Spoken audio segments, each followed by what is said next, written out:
Welcome back, mga kaaldab. Ito na naman po ang inyong lingkod, si Mr. Destiny. At siyempre, babatiin ko po kayo uli ng Merry Christmas.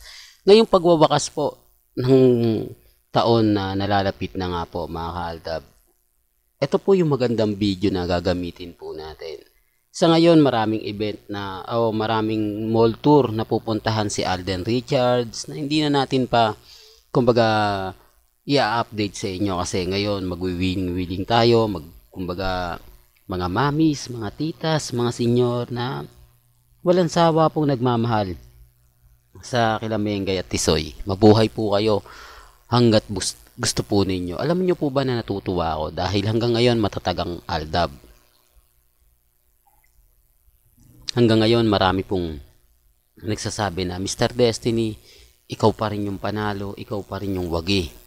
Napakaraming mga nagsasabi ng ganito, maraming nagsasabi ng ganon na kumbaga hindi naman po sila nag-aano ng ganito, hindi naman sila nag-aano ng ganito. Sa totoo lang po mga kaaldab, maging matatag lang po kayo, maging kampante.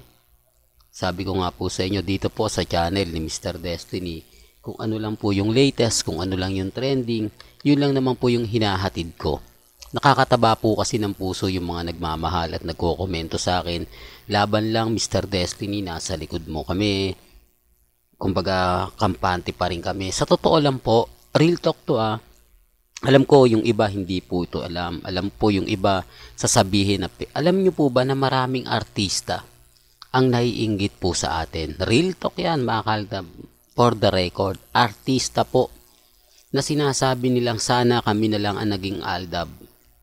Sana kami na lang ang sinusuportahan ng Aldab. Na kahit na kumbaga napakaraming kalaban, nagagawa po namin na tumayo.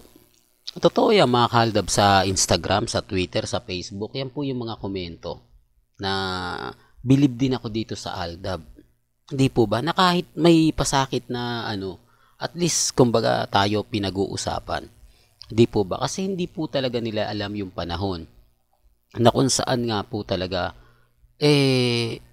talagang kikiligin sila. Alam niyo sa totoo, itong video na to, maraming feedback ang nakuha natin nito. Sa mga nagtatanong, Mr. Destiny, ano bang video na yan? Ito po yung video ng Bibo na kung saan i-remind ko lang sa mga mami, sa mga titas, alam na po ito. Dito lang po sa mga baguhan sa channel ko. Ito po yung unang-unang sabak ni Alden Richards sa Bibo endorsement. Kasi si Mengay po talaga. Alam nyo po ba na nagkaroon ng one-on-one interview si Alden Richards at si Maine Mendoza sa Bibo?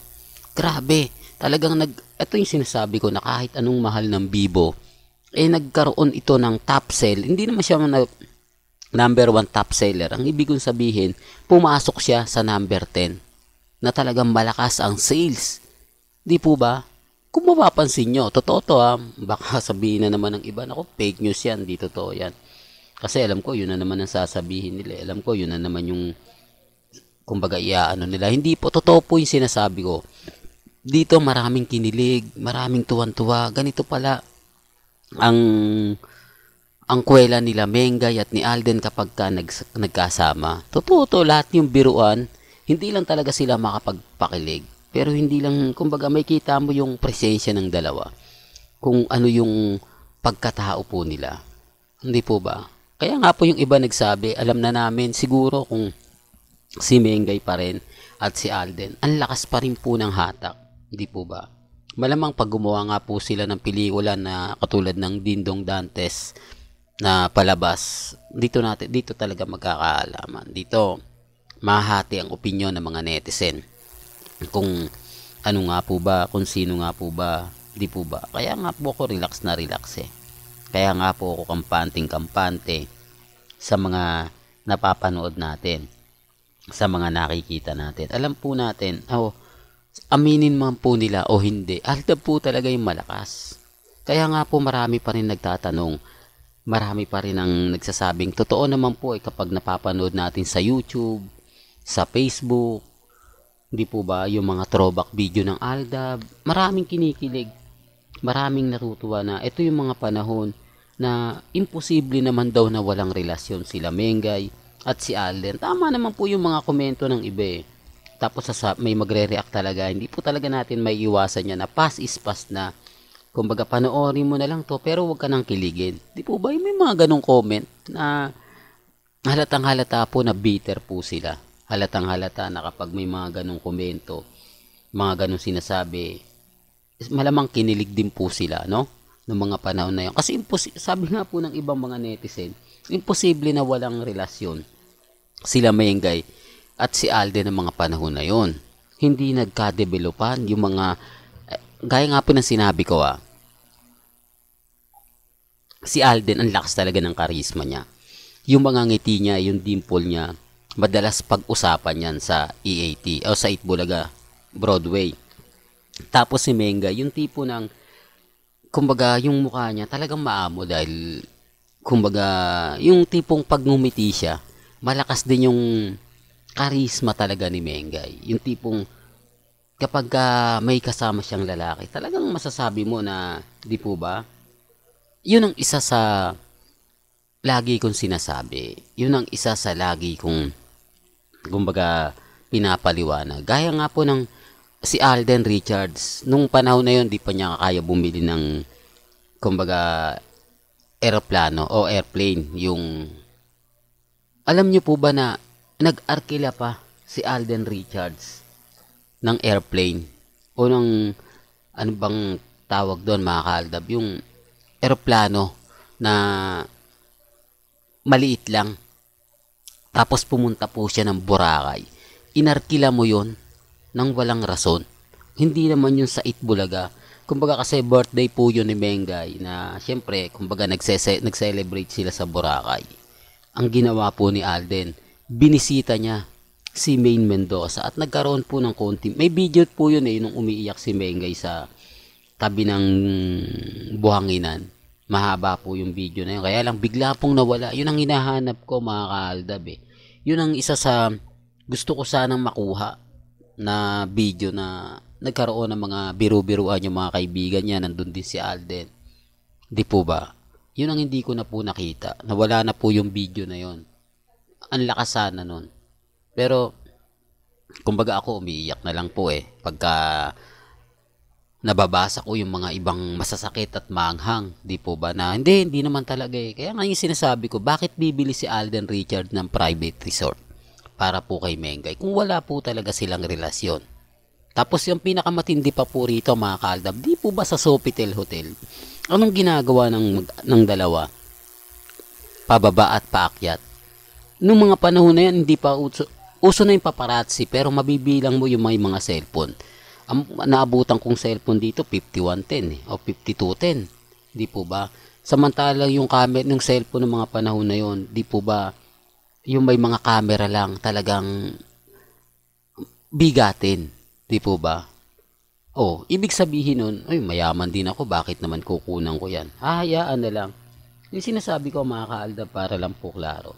Para lang po sa mga kumbaga hindi naniniwala. Sabi ko nga po sa inyo dito po sa channel ni Mr. Destiny, kung ano po yung sinasabi ko, kung ano po yung binabalita ko, totoong naganap, totoong nangyari.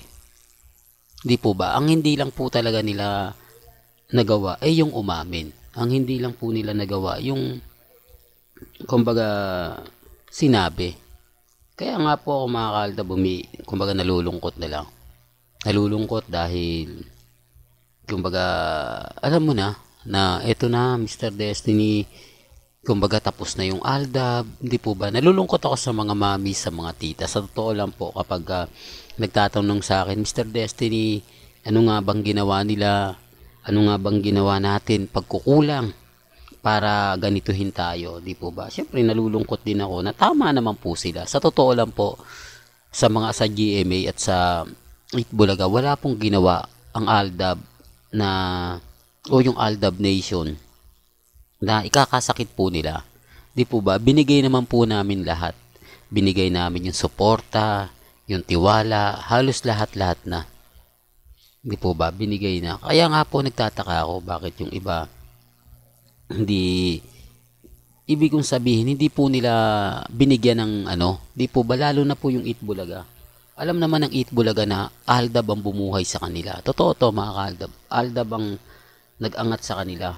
Alam nilang bagsak na yung karir ng Itbulaga. Hindi lang po si Alden, damay din po Ibinon. Pero binaliwala lang po kami. Yung tipong, oo nga Mr. Destiny, kasi alam mo sa totoo lang, kayo talaga yung umahon, kayo talaga yung nagpaangat, di po ba sa Aldab? At is, kayo rin po ang nagbigay takot kay Vice Ganda na yun nga po yung sinasabi ni Vice Ganda, natatakot siya na baka ipag-meeting na lang sila ng management na ano, last nyo na tong anong to, tapos na may papalit sa inyo, papalitan na kayo ng bago, mas kwela, mas ganto, hindi po ba? Kaya nga po mga kaaldab, pero gaya sinabi ko, wala pong pilitan na. Bahala po kayo kung ano po sa tingin po ninyo. Well, hanggang dito na lang po yung updates natin mga kaaldab. Kaya kung gusto nyo pa po ng pinaka-latest at sariwang update, abay tumutok lang po kayo dito po sa channel ni Mr. Destiny. Hanggang sa muli, salamat po sa panonood at pakikinig.